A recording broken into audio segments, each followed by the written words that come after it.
En 'n lekker hartlike goeiemôre vir jou. Julle, luister gou hierso. Gisteraand by ons meet, eat and greet. Ons mos nie bid hier as ek goed nie, ons het meet, eat and greet. Ons kom by mekaar, ons eet, ons groet mekaar, en ons bid lekker, ons deel 'n bietjie woord met mekaar. Gisteraand kom hierdie gedagte van 'n persoon af. Sy gaan die Here vra om vir haar elke dag iemand te wys vir wie sy persoonlik 'n geestelike gedagte kan oordra. Nie hierdie goedjies wat ons kry met die mooi blommetjies nie, wara nie. 'n mooi persoonlike gedagte te kan oordra.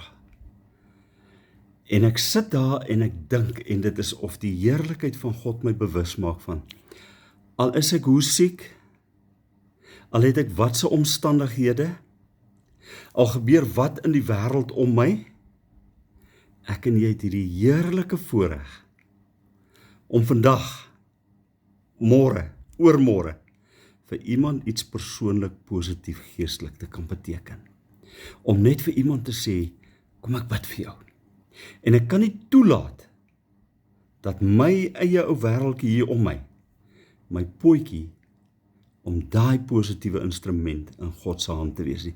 So wat ook al vandag met jou gebeur, hê hierdie gesindheid om te sê, Here, ek wil vandag positief, persoonlik in iemand se lewe inbelê. En vertrou God om die reg teenoor jou pad te stuur.